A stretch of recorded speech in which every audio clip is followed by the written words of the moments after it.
Eu sei que não tenho experiência com esse cargo, moço, mas eu aprendo rápido. Só preciso de uma chance. Olha, vou ser honesto com você. A gente precisa de alguém que já chegue pronto. Aqui não é escola, Roberto. Roberto tinha 42 anos, um currículo de 16 anos numa empresa e uma pasta plástica surrada na mão. A mesma que levava nas entrevistas desde que o demitiram sem aviso, numa sexta-feira de março. Em menos de 8 meses, o apartamento foi embora, o carro foi embora e os amigos foram embora com um silêncio que doía mais do que qualquer briga. Voltou para o quarto da mãe, em Suzano, dormindo na cama de solteiro onde tinha dormido aos 15 anos, com o mesmo teto rachado acima da cabeça, mas um peso que esse teto nunca tinha carregado.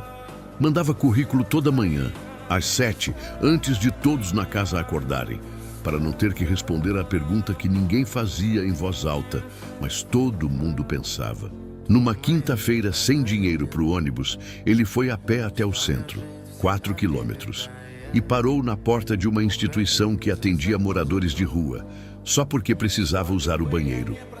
Dentro, havia um homem de avental distribuindo marmitas, cantarolando baixinho, sem pressa, sem plateia. E Roberto ficou parado na porta, observando aquele gesto que não pedia nada em troca. Uma voluntária chamada Dona Cida perguntou se ele queria ajudar a organizar as caixas de doação enquanto esperava. E Roberto disse sim, sem pensar, como se o corpo tivesse respondido antes da cabeça.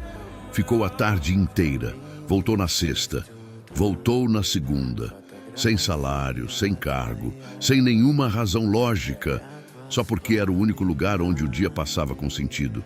Semanas depois, ele já conhecia o nome de cada morador.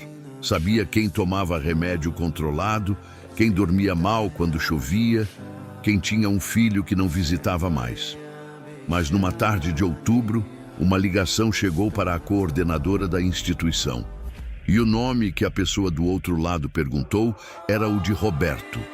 A coordenadora cobriu o celular com a mão e chamou Roberto pelo corredor, com uma expressão que ele não conseguia decifrar. Era uma empresa, grande, com sede na capital. Eles tinham ouvido falar de um voluntário que reorganizou o sistema de doações do abrigo do zero, sem pedir nada, sem cargo, sem treinamento.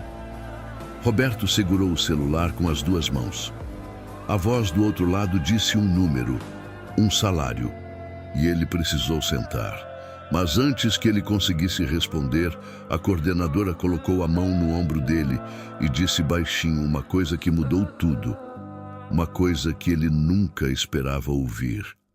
Roberto abriu a boca, mas nenhuma palavra saiu. O que você acha que a coordenadora disse para Roberto naquele momento? Escreve nos comentários o que você imagina. Quero ver se você acerta. Se você já foi rejeitado quando mais precisava, comenta aqui. Fui desviado. Deixa essa palavra aqui. Ela tem poder. Se você acredita que Deus não fecha uma porta sem abrir outra, você não consegue assistir isso e ficar em silêncio. Compartilha agora. Alguém na sua lista precisa ver essa história hoje. Porque os planos que tenho para vocês são planos de paz e não de calamidade, para dar a vocês um futuro e uma esperança. Jeremias 29:11.